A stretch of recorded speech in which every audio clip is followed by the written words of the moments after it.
यहाँ मिलते हैं खुदावन, उस आनंद जो तूने हमें दिया है अपने हमारे हृदय में भरा, उस आनंद से हम आपकी स्तुति, आपकी महिमा करने पाए। जितने भी लोग यहाँ पहुंचे हैं सब एक साथ हम आपकी प्रशंसा करने पाए, आपके नाम की बढ़ाई करने पाए, आपका धन्यवाद करने पाए। आपके गीतों को जब हम गाए प्रभु, सच में आपकी महिमा अद्भुत रीति से प्रकट होने। सारे लोग जो अभी रास्ते में उन्हें यहाँ सुरक्षित पहुंचे। हम इस घड़ी आपकी प्रशंसा करना चाहते हैं। हमारा नियंत्रण ले, जितने भी यहाँ हैं सबका आप नियंत्रण लीजिए। हम आपकी प्रशंसा करने पाए खुदा। यहाँ इस स्थान को भी आपके हाथों में सौंपते हैं। तू नियंत्रण ले प्रभु की, हम आपकी महिमा बहुत आज से करने पाए। इस दुआ को आपके प्रति यीशु के सामर्थ्य नाम से मांगते हैं, आमीन। Praise the Lord. सब दुखी है? सब दुखी है क्या? परमेश्वर का वचन कहता है, भजनकार जो दाऊद है वो लिखता है भजन संहिता 100 उसके 4 में, उसके फाटकों से धन्यवाद, उसके आंगनों में स्तुति करते हुए प्रवेश करो, उसका धन्य करो, उसके नाम का धन्य कहो। जब राजा दाऊद को पीछे साउंड पड़ा हुआ था उसको मारने के लिए, तब वो इस बात को कहता है, क्यों ना वो तकलीफ में था, मौत हो सकती थी उसकी, साउंड के द्वारा मारा जा सकता था, लेकिन फिर भी वो कहता है कि परमेश्वर का धन्यवाद करो उसके फाटकों में। आइए हम उसके नाम की महिमा करते हैं, उसके फाटकों में प्रवेश करूंगा धन्यवाद के साथ, इस गीत के साथ।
निराश करके गया है आपको?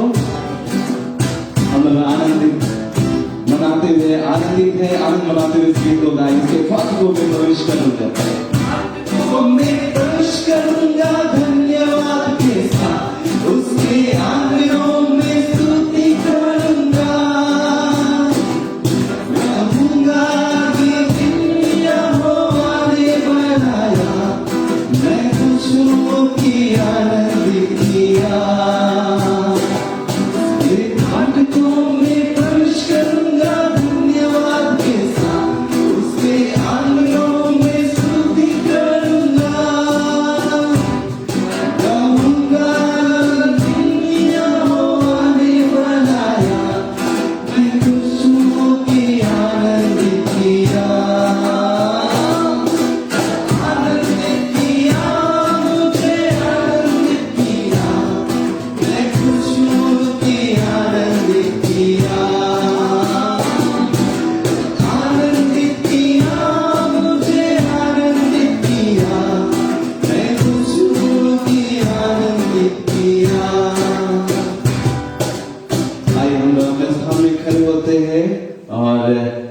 बैठे बैठे आप आनंद है कि पता ही नहीं चलता है।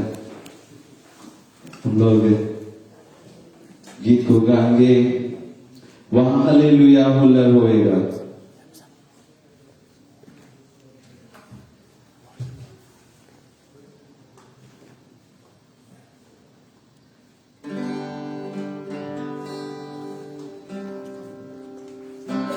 तो सभी लोग गाएंगे। इससे पहले वाला गीत गा रहे थे, आप लोग गा रहे थे ना, हमको सिर्फ अपना आवाज सुनाई दे रहा था। आप लोग गाइए ताकि आपकी आवाज मेरे तक पहुंच सके।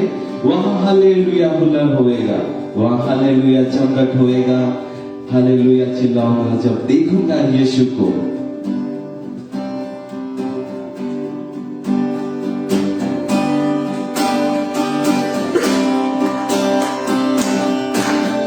सभी लोग अपने हाथों को बजा सकते हैं, ताली बजा सकते हैं।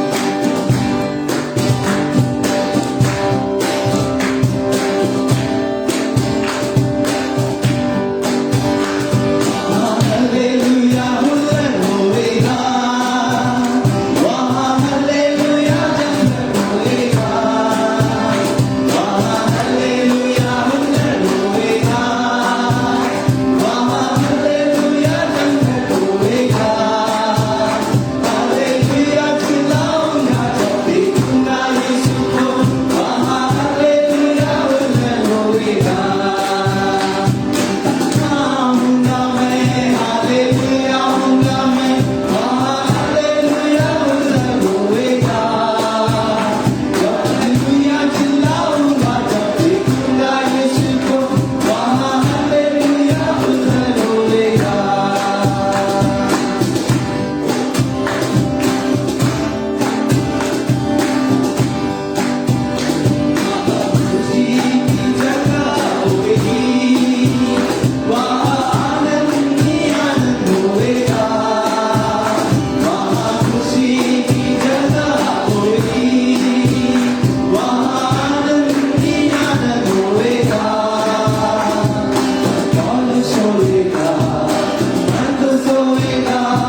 परमेश्वर की महिमा करते हुए और गीतों को गाएंगे। आत्मा मंडलाता, पवित्र आत्मा मंडलाता। सचमुच हमारे बीच में प्रभु यीशु है, उसकी पवित्र आत्मा सदैव हमारे संग रहती है, क्योंकि वचन उसका सत्य है। उसका वचन कहता है कि जहां कहीं भी दो से अधिक, हम लोग बहुत सारे लोग हैं, दो से अधिक है, तो इसमें संदेह करने वाली बात ही नहीं है कि हम पता नहीं प्रभु यीशु है कि नहीं है, लेकिन हम विश्वास से कह सकते हैं कि प्रभु यीशु यहाँ उपस्थित है। उपस्थित है? Yes. है?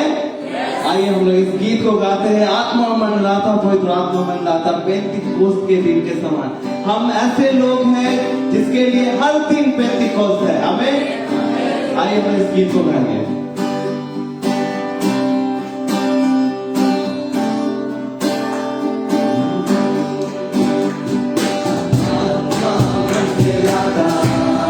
सबको जोर से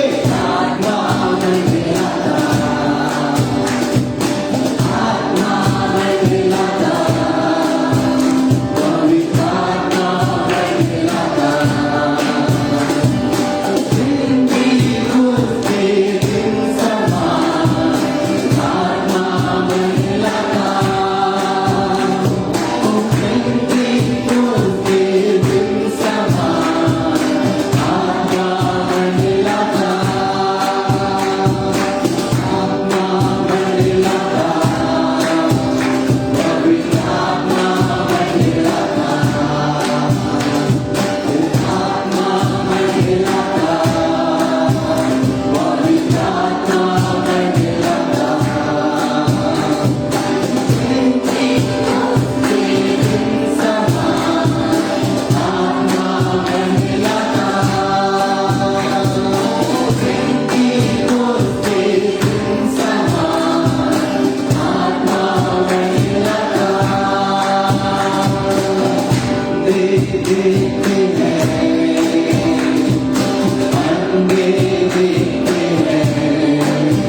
करते हुए एक गीत गाएंगे और समय है कि हम अपने बोझ को हल्का कीजिए आज के वचन के लिए, क्योंकि परमेश्वर का वचन आपको तसल्ली देता है, आपको शांति देता है, सांत्वना देता है। जो बातें हम लोग अब तक ध्यान के बारे में सीखते आ रहे हैं, हम उस बारे में और भी अच्छी रीति से सीख पाए। इस घड़ी आप हमारे साथ गा सकते हैं, पवित्र आत्मा आपकी अगुवाई करता है, प्रार्थना कर सकते हैं जैसा आप चाहते हैं। अन्य भाषा बोल सकते हैं, अन्य भाषा बोलिए, स्वतंत्र है। हम इस दौरान इस एक गीत गाते हैं, हो तेरी स्तुति और आराधना।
आपकी बड़ाई करते हैं, आपकी प्रशंसा करते हैं। हम जितने वक्त आपकी स्तुति और आपकी महिमा करते हुए, आपकी प्रशंसा करते हुए आपको धन्यवाद दिए खुदा।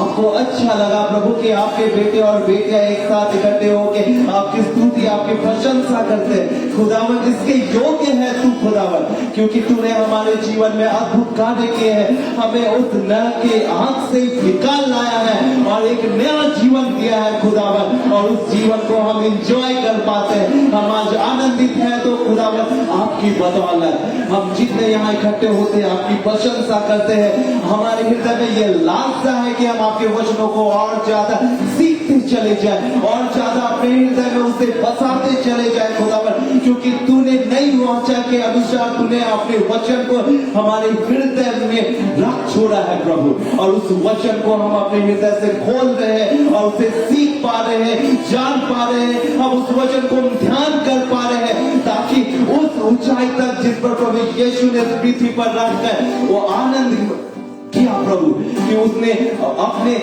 पूरे संसार को नियंत्रण में रखा खुदावन, इस पृथ्वी पर अधिकार किया। जो अधिकार से पिता ने सृष्टि को रचा, उस पर अधिकार किया, वही प्रभु यीशु आया और इस पृथ्वी पर अधिकार है। अब हमारी बारी है कि इस पृथ्वी पर हम किस प्रकार अधिकार करें, और हम उस पर आगे बढ़ रहे हैं प्रभु, उस दर्शन की ओर आगे बढ़ रहे हैं कि हम अपने आप को देखते हैं एक तेजस्वी कलीसिया की तरह प्रभु। और निसंदेह जिस प्रकार प्रभु यीशु ने एक हेल्दी सेवकाई की, हमारे द्वारा भी वो हेल्दी सेवकाई होगी प्रभु। जितने भी हम हैं, जितने भी लोग आ रहे हैं, उसके हृदय में ये लालसा और ज्यादा बढ़ती चली जाए प्रभु, कि वे आपको जाने, आपके साथ और भी ज्यादा व्यक्तिगत समय बिताने पाए प्रभु, ताकि आप में और ज्यादा वो बढ़ते चले जाए। खुदावन, हम आपको बहुत सराहते हैं, आपकी हम धन्यवाद करते हैं, आपकी हम प्रशंसा करते हैं कि तूने आज हमें ये बहुत ही अद्भुत समय दिया है। एक अच्छे सेवक के रूप में तूने हमें एक बड़ा भाई दिया है प्रभु, हम उसके लिए आपका धन्यवाद करते हैं। तू सच महिमा के योग्य है खुदावन। इस घड़ी हम सब कुछ आपके हाथों में सौंप देते, सारा नियंत्रण आप ले लीजिए प्रभु। अब जैसा आपको अच्छा लगता है आप हमारे जीवन से कीजिए।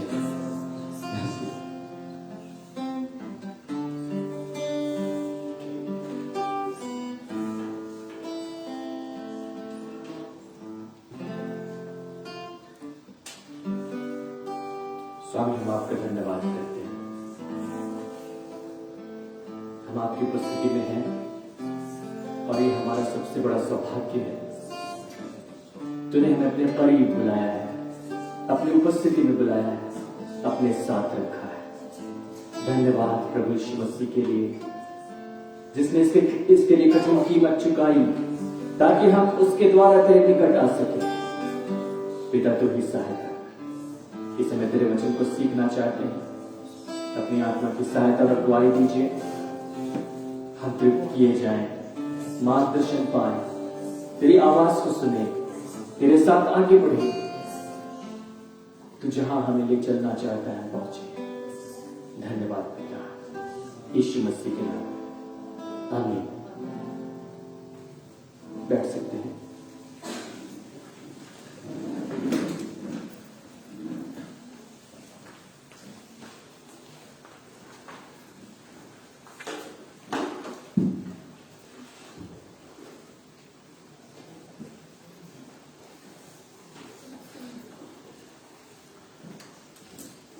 Praise the Lord.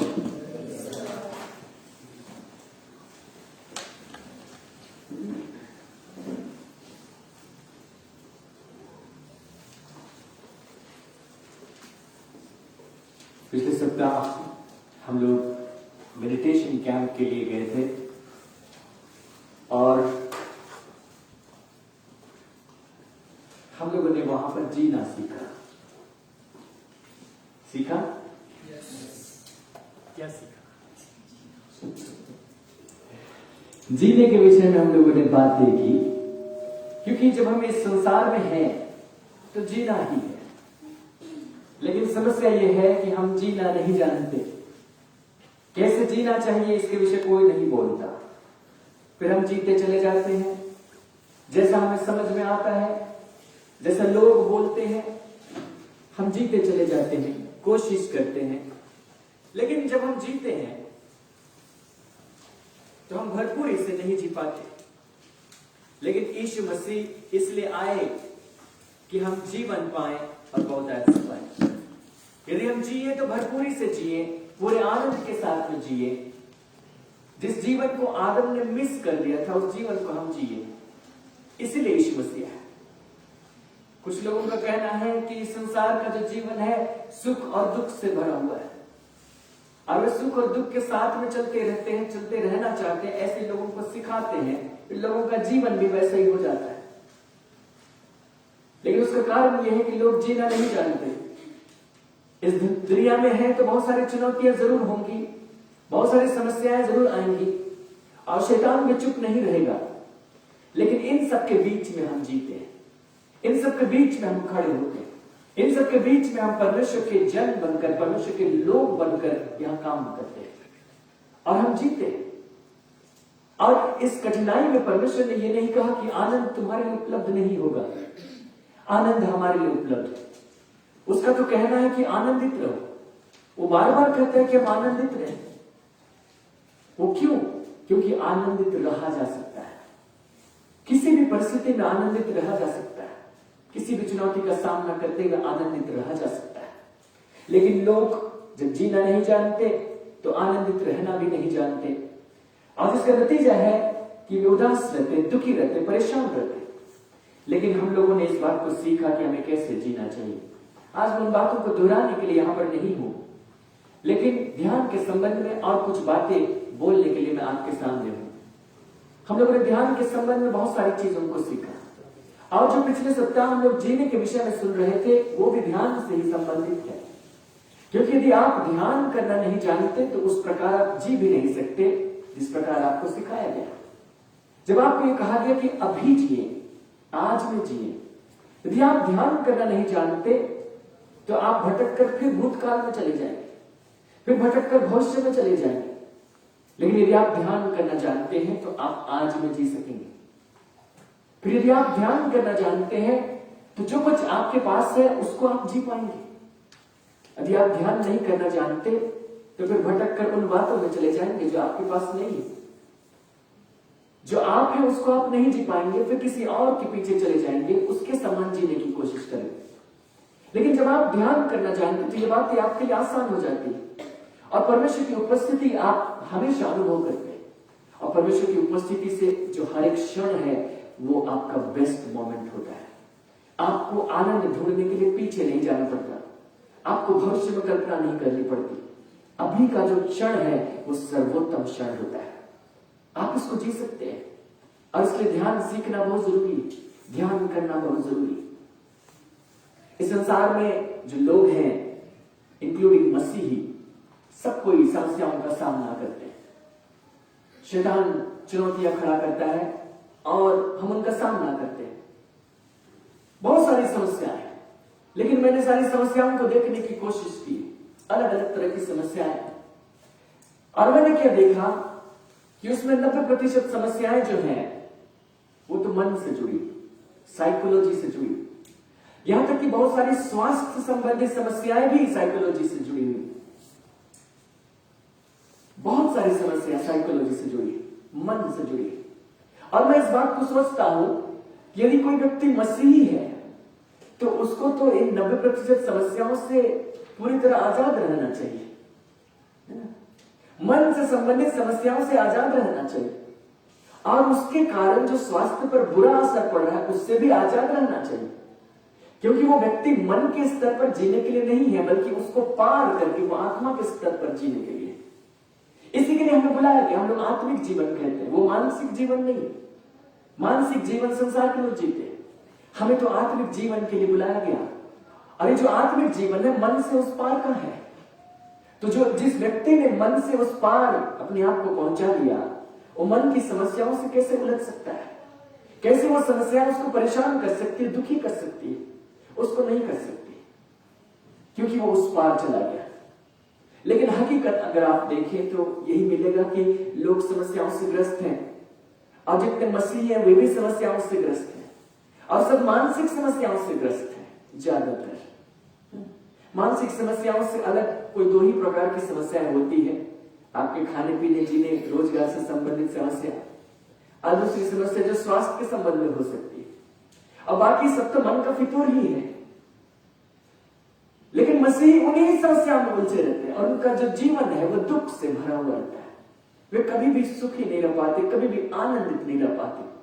लेकिन परमेश्वर चाहता है कि आप इन चीजों पर जय पाना सीख जाए। जब आप ध्यान करना जानते हैं तो इन समस्याओं से आप स्वतः ही परे निकल जाते हैं, क्योंकि आप अपने आप से परे निकल जाते हैं। फिर आपका केंद्र बिंदु आप नहीं रहते, क्योंकि आपका केंद्र बिंदु तो परमेश्वर हो जाता है। क्योंकि आप तो अपनी उपस्थिति के विषय में कुछ खास नहीं परवाह करते, लेकिन आप परमेश्वर की उपस्थिति के विषय में परवाह करते हैं। और परमेश्वर की उपस्थिति आपके लिए हमेशा उपलब्ध है। यीशु मसीह तो इसीलिए मरा था, ताकि हमारे और उसके बीच की दीवार को दूर करे, उस पर्दे को फाड़ दे जहां लोग प्रवेश नहीं कर सकते थे, ताकि हम हमेशा उसकी उपस्थिति का आनंद लें। और वो हमेशा हमारे लिए उपलब्ध है, किसी भी क्षण हमारे लिए उपलब्ध है। और परमेश्वर चाहता है कि हम उसको जिए। जीने के तरीका आप जानना चाहते हैं, ध्यान से होकर गुजरता है। बिना ध्यान दिए, बिना ध्यान किए आप उसमें से होकर नहीं गुजर सकते। आपका जो आनंद है वो क्षणभंगुर होगा, कभी आएगा कभी जाएगा, फिर आप उसी प्रकार के हो जाएंगे जो लोग कहते हैं कि जीवन सुख और दुख का संगम है। परमेश्वर चाहता है कि हम इससे परे निकल जाएं। हालेलुया। सोचिए, एक ऐसी पीढ़ी, ऐसे लोग जो इस प्रकार की समस्याओं से बंधे नहीं है, जो संसार के लोग अपने जीवन में फेस करते हैं। चुनौती आएंगी, इसमें इनकार नहीं है, लेकिन जो 90% समस्या है जिससे लोग दबे रहते हैं और उनका जीवन दुख से भर जाता है, अगर वे वहां से निकल आए और समस्याएं आएंगी, चुनौती आएंगी, सबके बीच में वे आनंदित रहे, तो सोचिए संसार में कितने ताज्जुब की बात होगी। ऐसी पीढ़ी देखी ही नहीं गई, लोगों ने उसकी कल्पना ही नहीं की कि ऐसा भी हो सकता है। लेकिन मैं आपको कहना चाहता हूं, ऐसा हो सकता है। उसी पीढ़ी को तैयार करने के लिए तो हम लोग काम कर रहे हैं कि आप उन समस्याओं पर जय पा लें, उन समस्याओं के परे आप देख सकें, उन समस्याओं के बीच में भी रहकर आप शांतिपूर्ण आनंदित रह सकें। जैसे यीशु मसीह उस नाव पर जब थे, जब आंधी आई, वहां आंधी आई थी, तूफान आया था, लहरें उठ रही थी, और यीशु मसीह वहां शांत थे। अगर वो शांत नहीं रहते तो लहरों को भी नहीं कह सकते कि शांत रह, थम जा। पहले तो शांति यीशु मसीह के भीतर होनी चाहिए थी। अगर उसी के भीतर खलबली है, उसी के भीतर मौत का भय है, उसी के भीतर चिंता है, तो फिर बाहर को वो कैसे कह सकता है कि शांत हो जाओ। पहले उसके भीतर शांति है और तब वो बाहर को शांत कर सकता है। और इसी प्रकार हम भी इस संसार में तूफान के बीच में खड़े हो सकते हैं, लेकिन तब जब हमारे भीतर में शांति है, हमारे भीतर में आनंद है, हमारे भीतर में चिंता का कोई भाव नहीं, हम अपनी समस्याओं को उसी प्रकार कह सकते हैं। हम उसके बीच में शांत रह सकते हैं, आनंदित हो सकते हैं, उसके बीच में हम गीत गा सकते हैं, प्रेरित पौलुस की तरह हो सकते हैं, जिसको जेल में जब बंद कर दिया गया, कठिन परिस्थिति के बीच में जब उसके पांव कांटे में ठोक दिए गए, शारीरिक तकलीफ थी, मानसिक तकलीफ थी, लोगों ने उस पर झूठा आरोप भी लगाया था, जबकि उसने एक भलाई का काम ही किया था, एक लड़की को दुष्ट आत्मा से छुटकारा दिया था, उस पर आरोप लगे थे, लेकिन फिर भी वह जेल के भीतर खुश था। उसने वहां गीत गाए, उसने परमेश्वर की स्तुति की। वो कैसे ऐसा कर सकता है? वो कर सकता है क्योंकि वो जीना जानता है। वो कर सकता है क्योंकि उसको पता है ध्यान कैसे करते हैं, और वो अपने लोगों को भी ध्यान करने की सलाह देता है, उनको शिक्षा देता है इसी मार्ग पर। वो जीना जानता है, और हम भी जीना सीख जाए तो हम ये कर सकते हैं। हम अपनी हर एक चुनौतियों के बीच में स्थिर रह सकते हैं, उसको बेस्ट मोमेंट बना सकते हैं, और वो एक ऐसा ऐतिहासिक क्षण होगा जिसके विषय में हम लोगों को बता सकते हैं, और हम कह सकते हैं कि देखो हमारी जब ऐसी नौबत थी तो हमने क्या किया। हम वो लोग नहीं थे जो रोते रह गए, हम वो लोग नहीं थे जो शिकायत करते रह गए, हम वो लोग नहीं थे जो उदास रह गए, हम वो लोग नहीं थे जो मारे मारे फिरे परेशान रहे, लेकिन हम वो लोग थे जिन्होंने आनंद किया। हम वो लोग थे जिन्होंने परमेश्वर की उपस्थिति का अनुभव किया उन परिस्थितियों के बीच। हम वो लोग थे जिन्होंने उन परिस्थितियों को जीत लिया। हालेलुया। और तभी जाकर वो वचन हमारे लिए सार्थक होगा, हम जयवंत से भी बढ़कर हैं। यदि आप अपने भीतर जयवंत से बढ़कर नहीं है तो अपने बाहर भी नहीं हो सकते। आपके भीतर के संसार में आपको जय पाना ही होगा। ध्यान करना जरूरी है, वहां से होकर गुजर नहीं होगा। और जो ध्यान है जिसके विषय मैंने आपसे बातें की, वो आपको भीतर की तरफ खोलता है। इस संसार में चीजों को जानने के कई तरीके, हम चीजों को बाहर से जानते हैं, और जितनी भी चीजें आप स्कूल में कॉलेजों में पढ़ते हो सब बाहर से जानी हुई चीजें। और जिस प्रकार के शोध कार्य अभी हो रहे हैं, रिसर्च हो रहे हैं, सब चीजों को बाहर से ही जानने के लिए। यहां तक कि जो भी साइकोलॉजिकल स्टडी हो रही है वो भी चीजों को बाहर से जानने के लिए, कि आप उसमें शिफ्ट होकर नहीं जानते, आप उसको बाहर से जानते हैं। आप प्रयोग करते हैं किसी वस्तु से बाहर रहकर, उससे दूर रहकर उसके विषय में ज्ञान अर्जित करते हैं, थ्योरी बनाते हैं, ट्रायल करके देखते हैं, एक्सपेरिमेंट करते हैं, और फिर एक सिद्धांत बनता है, फिर आपको पढ़ा दिया जाता है। संसार में जो ज्ञान पाने का तरीका है वो इसी प्रकार का है।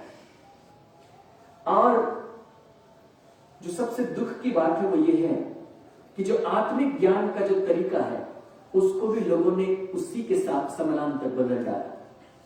कि जिस प्रकार संसार के ज्ञान को अर्जित किया जाता है, किताब पढ़ो, लेक्चर सुनो और ज्ञान अर्जित करते हैं, आत्मिक ज्ञान भी लोग उसी प्रकार से अर्जित करते हैं। किताब पढ़ो, लेक्चर सुनो, और कोई तरीका नहीं। लेकिन आत्मिक ज्ञान इस तरह से हासिल नहीं किया जा सकता। अगर आत्मिक ज्ञान है तो वो आत्मा से ही हासिल किया जा सकता है। आत्मिक ज्ञान तो भीतर की बात है, उसको संसार के रीजनिंग और लॉजिक नहीं बता सकते। ठीक है, हम शब्दों का इस्तेमाल करते हैं, ठीक, हम व्याख्याएं करते हैं, लेकिन जो कुछ आप तक पहुंचता है वो शब्द मात्र ही पहुंचता है, वो सिद्धांत मात्र ही पहुंचता है, उसका ज्ञान आप तक नहीं पहुंचता। लेकिन आपको लगता है कि हम जान गए और अपने आप को धोखा देते हैं। लेकिन इस प्रकार के ज्ञान से परमेश्वर ने मना किया है। और आज जिस विषय में हम देखेंगे वो ज्ञान के संबंध में ही है, क्योंकि जब हम ध्यान करते हैं, हम ज्ञान की बात करते हैं। ध्यान ज्ञान से जुड़ा है। अब भारत में भी देखिए, यहां पर सबसे ज्यादा ध्यान हुए हैं, जो पुराना इतिहास इसका है, और उसका जो अंतिम लक्ष्य है वो ज्ञान ही है, क्योंकि ध्यान का नेचुरल कनेक्शन ज्ञान से। ये कहते हैं कि उसको ज्ञान की प्राप्ति हुई। तो किस प्रकार की ज्ञान की प्राप्ति, कौन सा लॉजिक और कौन सा थ्योरी मिला उसको? कोई नहीं, वो भीतर से कोई ज्ञान है। ध्यान का अंतिम पड़ाव ही ज्ञान है। लेकिन ये जो ज्ञान है, ये भीतर का ज्ञान है, इसको जानना जरूरी है। जो भी चीजें आप यहां थ्योरी के रूप में सुनते हैं, जो भी चीजें लेक्चर के रूप में सुनते हैं, जो भी चीजें आप यहां तक की पढ़ते हैं, तो आप वहां तक ठहर मत जाइए। संसार के ज्ञान में आप वहीं तक ठहर जाते हैं, उसके आगे जाने के लिए आपके पास रास्ता नहीं। लेकिन जो आत्मिक ज्ञान है, वहां से आगे जाने के लिए आपके पास मार्ग है। अब वो मार्ग ध्यान से होकर जाता है कि जो कुछ आपने पढ़ा, जो कुछ आपने सुना, जो कुछ आपको बताया गया, वो आप व्यक्तिगत रूप से अनुभव कर सकते हैं, व्यक्तिगत रूप से भीतर से जान सकते हैं। इसी भीतर से जानने की प्रक्रिया को ही हम लोग ध्यान कहते हैं। ध्यान आपको उसी में बढ़ाता है। बाइबल में ज्ञान के लिए 5 अलग अलग शब्दों का इस्तेमाल किया गया है। आज हम लोग फिर से एक बार शब्दों की स्टडी करेंगे, वर्ड स्टडी। और जब हम इसकी स्टडी करेंगे, मैं कोशिश करूंगा कि आपके लिए दिलचस्प भी रहे, क्योंकि वर्ड स्टडी करना इतना आसान नहीं होता और कई बार नीरस हो जाता है। लेकिन इसलिए कि जिन चीजों को आपको बताना है वो किस प्रकार गूढ़ रूप में बाइबल में दी गई है, उनको जानने के लिए हमको शब्दों में जाना पड़ता है। बहुत पहले जब मैं आपको ये बता रहा था कि हम बाइबल की व्याख्या कैसे करें, तो मैंने बहुत सारे नियमों की चर्चा की थी। सबसे पहला नियम जो मैंने कहा था वो था संदर्भ का नियम, कि किसी भी बात को उसके संदर्भ में पढ़े। और जो सबसे अंतिम था वो था शब्द का नियम, कि जब आप संदर्भ में और सारी चीजों के साथ देख चुके हैं तो आप शब्दों में पहुंचते हैं, फिर शब्दों की गहराई में जाकर आप उस वचन की गहराई को समझते हैं। तो आज जो हम लोग करेंगे वो वर्ड स्टडी होगा, शब्दों के द्वारा हम समझने की कोशिश करेंगे। तो ज्ञान के लिए बाइबल में 5 प्रकार के शब्द हैं। हिंदी में अलग अलग शब्द आ जाते हैं उसके लिए अनुवाद के तौर पर, लेकिन जो हिंदी है वो इसके संबंध में थोड़ी फीकी है ग्रीक के सामने, क्योंकि जो नया नियम है, हम लोग नए नियम से ही बातें करेंगे आज। और नए नियम में जो ज्ञान शब्द है यूनानी भाषा में, वो मूल रूप से 5 शब्द हमारे सामने होंगे। और उन 5 शब्दों में सबसे पहला मैं आपको ले जाना चाहता हूं, पहला तीमुथियुस और उसके अध्याय 6 और उसके आखिरी पद। पहला तीमुथियुस और उसके 6वें अध्याय और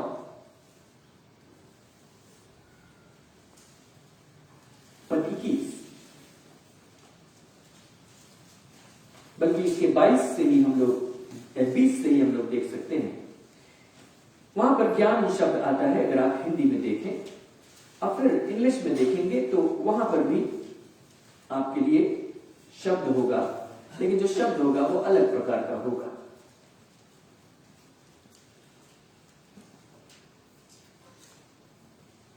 हम लोग पद 20 को पहले देखें। वहां पर लिखा है, तीमुथियुस, इस धरोहर की रखवाली कर और जिस ज्ञान को ज्ञान कहना ही भूल है, उसके अशुद्ध बकवाद और विरोध की बातों से परे रह। तीमुथियुस जिस कल्चर का था वो यूनानी कल्चर था, और यूनान में फिलॉसफी बहुत फल फूल रहा था। यीशु मसीह के आने से पहले वहां दार्शनिक हो चुके थे, और जब पौलुस वहां प्रचार करने के लिए गया था, उसका सामना वहां के कई दार्शनिकों से हुआ था। और जो दार्शनिक थे अपने हिसाब से ज्ञान की विवेचना करते थे और वे बताते थे कि देखो ये सारी बातें तर्क के आधार पर, और उसके आधार पर जो मसीह विश्वास का प्रचार हो रहा था, जो सुसमाचार का प्रचार हो रहा था, उसके सत्य को चुनौती दी जा रही थी तर्क के आधार पर। तर्क के आधार पर चुनौती देना बहुत आसान। यीशु मसीह मरे हुए में से जी उठा। प्रेरित पौलुस ने जब एथेंस में जाकर इसका प्रचार किया, यूनान का नगर था, तो उन्होंने उसकी हंसी उड़ाई, क्योंकि तर्क के दृष्टिकोण से यह कमजोर सी बात है। बल्कि इस व्यक्ति को आपने मरे हुए में से जी उठते हुए देखा है, तो लॉजिक वहीं खत्म हो जाता है। लॉजिक प्राण त्याग देता है। लेकिन जो सत्य है वो तो सत्य ही है, चाहे आप लॉजिक से उसको सिद्ध कर सके चाहे नहीं, चाहे आप फिलॉसफी से उसको सिद्ध कर सके चाहे नहीं। तो इसीलिए एक प्रकार का ज्ञान था जिसको ज्ञान कहना ही भूल था। अगर आप इसको इंग्लिश में देखें, लिखा है, "O Timothy, guard what was committed to you, to your trust, avoiding the profane and idle babblings and contradictions of what is falsely called knowledge." अगर आप, ये तो न्यू किंग जेम्स वर्जन है, अगर आप किंग जेम्स में देखते हैं तो नॉलेज की जगह पर लिखा साइंस।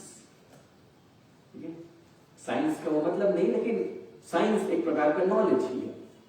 नॉलेज, जो नॉलेज शब्द यहां पर दिया है, जिस प्रकार का ज्ञान वे तर्क वितर्क करके संसार में विवेचना करके अध्ययन करके उत्पन्न करते थे, उस प्रकार के ज्ञान के लिए जो यूनानी शब्द दिया गया वो शब्द है ग्नोसिस। मैं इस शब्द की चर्चा पहले भी आपसे कर चुका हूं, तो बाइबल इस शब्द की भी चर्चा करती है, ग्नोसिस। ग्नोसिस बहुत प्रकार का हो सकता है।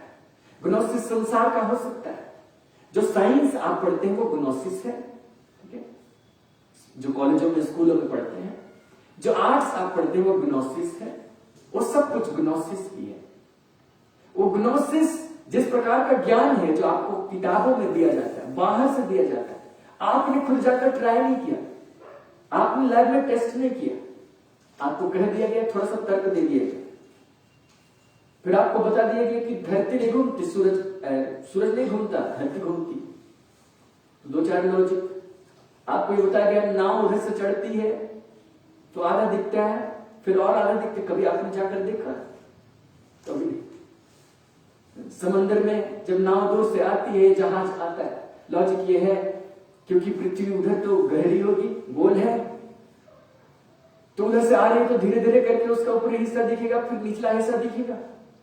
तो ये लॉजिक आप मान गए। कभी आपने जाकर देखा कि सच में जहाज ऐसा दिखता है कि कभी आपने ट्राई किया?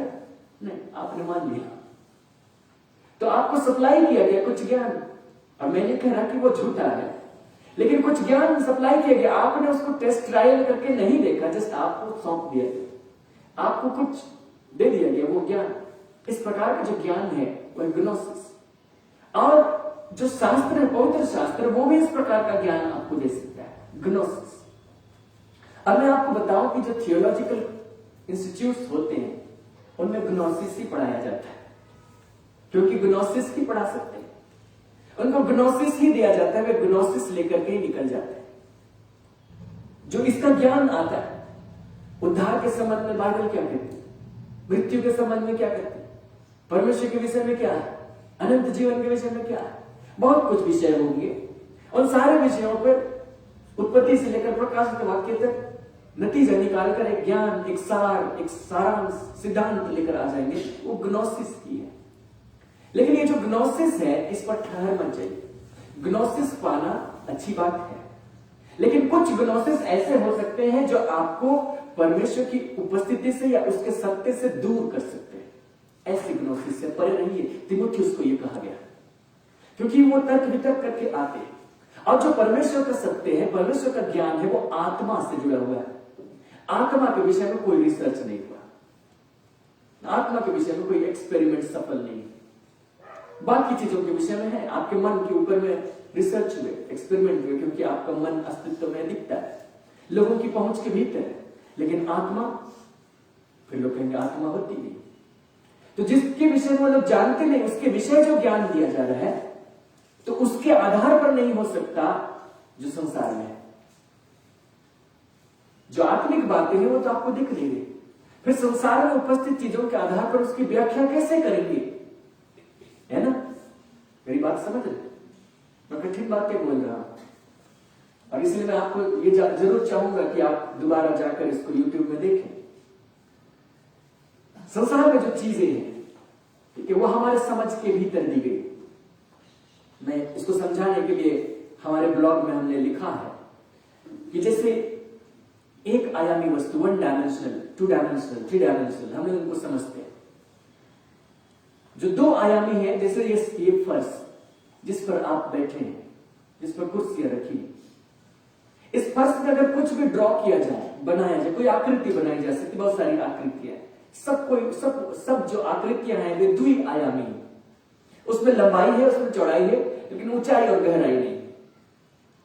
मान लिया कि आप ऐसे प्राणी होते जो द्विआयामी होते, जिसको लंबाई और चौड़ाई की समझते हैं, पर ऊंचाई और गहराई के विषय में कोई ज्ञान नहीं। आपको कोई इंद्रिय ही ना हो कि आप ऊंचाई और गहराई को जान सके। सिर्फ किसी फर्श पर आप सीधे बढ़ते हैं, पीछे लौटते हैं, दाएं जाते हैं, बाएं जाते हैं, इनका कॉम्बिनेशन, लेकिन ऊपर नीचे नहीं जा सकते। अब उस व्यक्ति को अगर यह समझाने की कोशिश किया जाए कि ऊपर नीचे भी कुछ होता है, तो समझ में आएगा क्या? हम लोग बहुत सारी चीजों की आकृतियां देखते हैं, हम लोग 3 डायमेंशनल में, जितनी भी चीजें यहां पे वो 3 डायमेंशनल है, माइक 3 डायमेंशनल है, लेकिन इसका चित्र 2 डायमेंशन में बना सकते हैं ना, माइक बना सकते, फोटो खींच लीजिए, 2 डायमेंशन में आ जाएगा, एक प्लेन पे आ जाएगा। तो उस प्लेन पे रहने वाला जीव उस माइक के चारों तरफ घूमेगा, चित्र के चारों तरफ, और वो बता देगा कि माइक ऐसा होता है। क्या वो सही बता पाएगा? जब तक वो 3 डायमेंशन में ना आ जाए, वो माइक को नहीं जान सकता कि वो क्या है, क्योंकि उसमें लंबाई है, चौड़ाई है, ऊंचाई है, गहराई है, और उसी के आधार पर बहुत सारी बनावट वहां पर है। उसी प्रकार जो व्यक्ति संसार के स्तर पर रहता है, जो शरीर के स्तर पर रहता है, वो व्यक्ति आत्मिक बातों को नहीं जान सकता, क्योंकि आत्मिक जो स्तर है वो इसके ऊपर का है। वहां के लिए उसको कोई इंद्रिय नहीं है, वहां के लिए उसको कोई सेंस नहीं है, वहां के लिए लॉजिक डेवलप नहीं किया जा सकता। इस 2 डायमेंशन के आधार पर कौन सा लॉजिक डेवलप करेंगे कि 3 डायमेंशन के बारे में बात करें? बस हम उसको यह समझा सकते हैं कि देखो तुम 2 डायमेंशन में हो, 1 डायमेंशन वाला तुमको गलत समझ सकता था, वैसे ही एक 3 होता है, 3 डायमेंशन, तुमसे हायर लेवल, यही बस उसको बोल सकते हैं। संसार के आधार पर जो व्याख्याएं आती है इसलिए अधूरी है, जो ग्नोसिस आते हैं वो अधूरे हैं, यहां तक कि पवित्र शास्त्र के संबंध में भी जो सिद्धांत दिए जाएंगे वो भी अधूरे ही होंगे, पूर्णता को प्रकट नहीं कर सकते। हमारे लेवल पर पूर्णता से प्रकट है, लेकिन जब आत्मिक लेवल पर जाएंगे तो बातें अलग रूप में दिखाई देंगी, जिनको हम अपने लेवल पर समझ रहे थे, है ना? जैसे माइक को उसकी छाया के आधार पर या उसके चित्र के आधार पर वहां के लोग समझ रहे थे, हमारे लेवल पे, क्योंकि हमारी समझ उससे ज्यादा नहीं, मनुष्य की है, बंदे। तो जो ज्ञान है ग्नोसिस, सिर्फ वहां पर रहने से नहीं चलेगा। ऐसा ज्ञान जो बाहर से है, जिसके विषय हम बाहर बातें करें और भीतर तक न पहुंचे। लेकिन परमेश्वर का धन्यवाद हो कि हम जितने लोगों ने नया जन्म पाया है, हमारे लिए परमेश्वर ने एक ऐसा द्वार खोला कि हम उन बातों को जान सकते हैं या उस स्तर में पहुंच सकते हैं, आत्मिक स्तर में, जहां की बातें हो रही। हमारे भीतर आत्मा है, हम सब जानते हैं इस बात। और जब तक हम यीशु मसीह को ग्रहण नहीं करते, हम आत्मिक रूप से मृत हैं, इस बात को भी सब जानते हैं। लेकिन जैसे ही हम नया जन्म पाते हैं, हम आत्मिक रूप से जीवित हो जाते हैं। आत्मिक रूप से जीवित हो जाने का क्या अर्थ है? उसका अर्थ यह है कि हम आत्मिक दुनिया में एक्सेस कर सकते हैं, आत्मिक दुनिया को जान सकते हैं। जो शारीरिक दुनिया थी उसको तो हम जानते ही थे 5 इंद्रियों के आधार पर, लेकिन जो आत्मिक दुनिया है उसको अब हम जान सकते हैं, क्योंकि आत्मा में हमें वहां पहुंच मिल गई। आत्मिक रूप से हम एक्टिवेट कर दिए गए, परमेश्वर के राज्य में प्रवेश कर सकते। यीशु मसीह ने निकोदेमुस से जब बातें की तो उसने कहा कि जब तक कोई व्यक्ति नया जन्म न पाए वो परमेश्वर के राज्य को देख नहीं सकता, वो उसमें प्रवेश नहीं कर सकता। नया जन्म पाना ही पहला क्वालिफिकेशन है कि वह उसके राज्य को देख सकेगा, उसमें प्रवेश कर सकेगा। बाकी लोग तो देख भी नहीं सकते। तो जैसे ही हमने नया जन्म पाया, वहां का एक्सेस हमको मिल गया, हम उसको देख सकते हैं, हम उसको जान सकते हैं, हम प्रवेश करके छानबीन कर सकते हैं। तो हम लोग जो मसीही लोग हैं, जो यीशु मसीह के लोग हैं, हम लोगों को वो कैपेसिटी हो गई कि हम आत्मिक दुनिया में जा सकते हैं, वहां पहुंच बना सकते हैं और वहां के जो सत्य हमें बताए जा रहे हैं लिखित रूप में उसको अनुभव कर सकते हैं। तो जो इस प्रकार का अनुभव होगा जिसको हम भीतर ही कर सकते हैं क्योंकि आत्मा हमारे भीतर ही, उस प्रकार के ज्ञान के लिए एक दूसरा शब्द है और वो शब्द है गिनोस्को। ठीक है, हम लोगों ने पहले देखा ग्नोसिस और दूसरा शब्द यूनानी भाषा में हम देख रहे हैं वो है गिनोस्को। और इसके लिए मैं आपको लेकर जाना चाहता हूं यूहन्ना के सुसमाचार और उसके अध्याय 8 और उसके पद 32। बहुत ही प्रसिद्ध वचन है और आप इससे अच्छी तरह परिचित हैं। मैंने इसके सत्य को आपके सामने रखने की कोशिश की है। हमारे ब्लॉग में बहुत सारी बातें लिखी हैं पर अभी तक अधूरी पड़ी हुई है क्योंकि इसके संबंध में बहुत सारे लोगों को भ्रम टूटना जरूरी है। यूहन्ना 8 और उसके 32, यीशु मसीह उन यहूदियों से बातें कर रहे थे जिन्होंने ये विश्वास किया था कि यही मसीह है। उसने कहा कि तुम सत्य को जानोगे और सत्य तुम्हें स्वतंत्र करेगा। बहुत प्रसिद्ध वचन, तुम सत्य को जानोगे और जानने के लिए जो शब्द दिया गया वो है गिनोस्को। जानने के लिए जो शब्द दिया गया वो है गिनोस्को। गिनोस्को का अर्थ ये नहीं कि हम बाहर से जानते हैं। उसने ये नहीं कहा कि तुम ग्नोसिस अर्जित करोगे और सत्य तुम्हें स्वतंत्र करेगा। नहीं, ग्नोसिस तो कोई भी अर्जित कर सकता है। आप बहुत सारे लोगों को देखेंगे, आप पवित्र शास्त्र के विद्वान होंगे, वे लोग उत्पत्ति से लेकर प्रकाशित वाक्य रट्टा मार के रख दिए, कोई भी चीज पूछो बता देंगे, लेकिन उनका जीवन बंधन से भरा हुआ है, बहुत सारी चीजों से बंधे पड़े हैं, छुटकारा मिला नहीं। तो फिर तो यीशु मसीह ही झूठा है। उसने कहा था सत्य को जानोगे और सत्य तुम्हें स्वतंत्र करेगा। सत्य को जान गए फिर भी स्वतंत्र नहीं हुए। नहीं, सत्य का उन्होंने ग्नोसिस हासिल किया है, उससे स्वतंत्रता नहीं आती। सत्य के गिनोस्को से स्वतंत्रता आती है। यह भीतरी ज्ञान है जिसको सिर्फ पढ़ करके नहीं हासिल किया जा सकता। एक ऐसा ज्ञान है जिसको हम आत्मा से हासिल करते हैं, जिसको हम अपनी आत्मा के द्वारा जान सकते हैं। भीतर ही भीतर हम जानते हैं उसको, और इसी भीतर ही भीतर जानने की जो प्रक्रिया है उसी में ध्यान आपको मदद करता है। क्योंकि जब आप ध्यान करते हैं आप बाहर से अपने आप को कट करते हैं, यहां तक कि आप अपनी आंखें बंद कर लेते हैं, आप भीतर की तरफ जाते हैं, आप आत्मा की तरफ रुख करते हैं ताकि जो आत्मिक बातें दी गई है, जो आत्मिक सत्य दी गए हैं उसको आप समझ सकें। तो जो ध्यान है आपको शिफ्ट करता है, ग्नोसिस से आपको गिनोस्को की तरफ लेकर आता है। मैं ग्नोसिस के महत्व का इनकार नहीं कर रहा। पवित्र शास्त्र इस तरह से मत पढ़िए मैं नहीं कह रहा, लेक्चर मत सुनिए मैं नहीं कह रहा, मत पढ़िए ये नहीं कह रहा। उस प्रकार से आप ज्ञान अर्जित कीजिए क्योंकि उसका भी महत्व है, मैं थोड़ी देर में आऊंगा। लेकिन वहीं पर ठहर मत जाइए।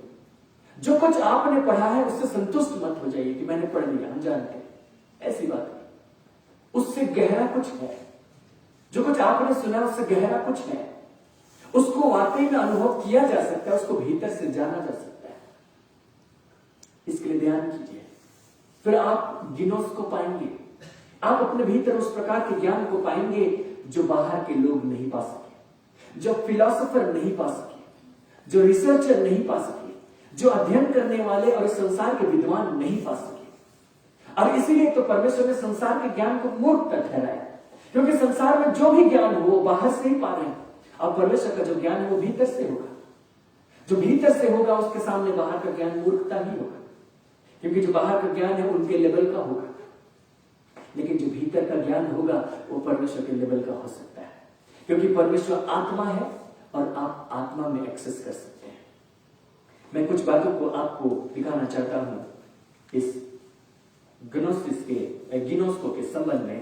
पहला कुरिन्थ और उसके दूसरे अध्याय और उसके 14, पहला कुरिन्थ और उसके अध्याय 2 और उसके 14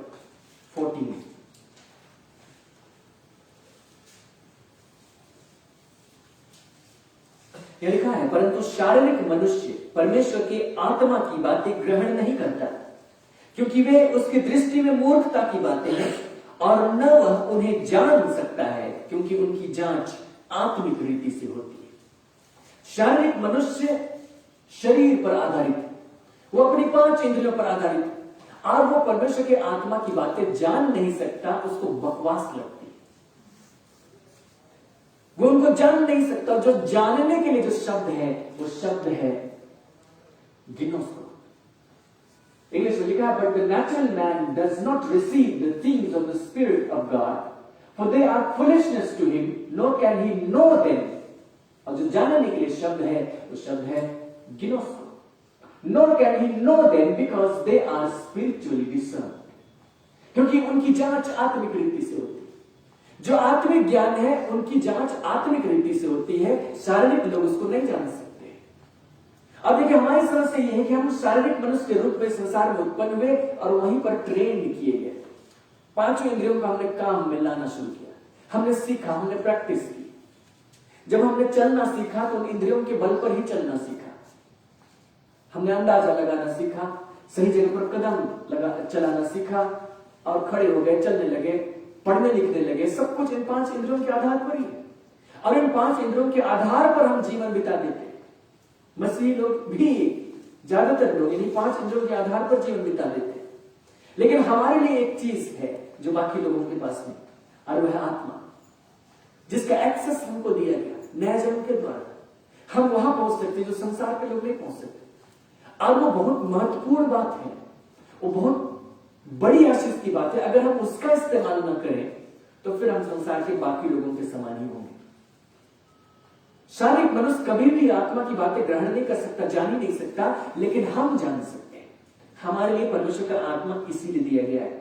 अगर इसके पद 12 को देखें तो वहां लिखा है, परंतु हमने संसार की आत्मा नहीं, परंतु वह आत्मा पाया है जो परमेश्वर की ओर से है, कि हम उन बातों को जाने जो परमेश्वर ने हमें दी है। उन बातों को जाने जो परमेश्वर ने हमें दी। यहां जानने के लिए दूसरा शब्द है, गिनोस्को नहीं है, मैं थोड़ी देर में भी वहां पर आऊंगा। लेकिन जो शब्द, जो वाक्य यहां दिया गया वो ये है कि हम उन बातों को जाने, इसीलिए परमेश्वर का आत्मा दिया गया।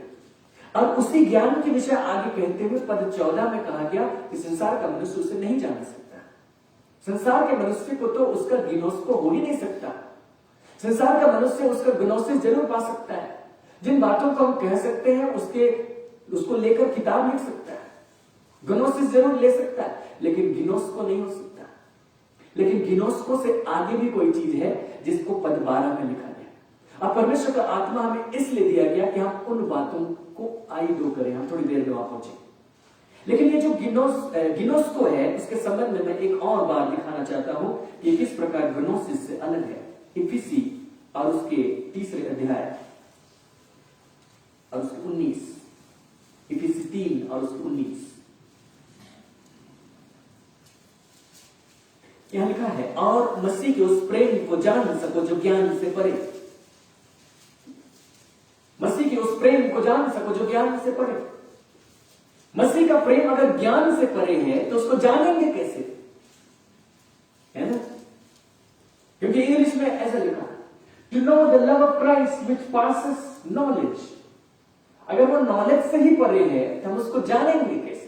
पहला सवाल। ज्ञान से ही परे है तो हम उसको जानेंगे कैसे? कैसे जान सकते हैं? उसने वहां अपने घुटने टेकने का उद्देश्य बताया, अपने प्रार्थना करने का उद्देश्य बताया और इस पत्री को लिखकर भेजने का उद्देश्य बताया। उसने कहा कि मैं परमेश्वर के सामने घुटने टेकता हूं, प्रार्थना करता हूं कि तुम परमेश्वर के उस प्रेम को जान सको, मसीह के उस प्रेम को जान सको, उसकी लंबाई, चौड़ाई, ऊंचाई, गहराई सब कुछ नाप सको, मसीह के उस प्रेम को जान सको जो ज्ञान से परे। भाई ज्ञान से परे है तो जाने कैसे? लेकिन हिंदी में, इंग्लिश में यही समस्या है, लेकिन जब हम यूनानी में देखते हैं तो ये समस्या नहीं। और मसीह की उस प्रेम को गिनोस्को कर सको जो ग्नोसिस से परे। समझे? मसीह के उस प्रेम को गिनोस्को कर सको जो ग्नोसिस से परे, है ना?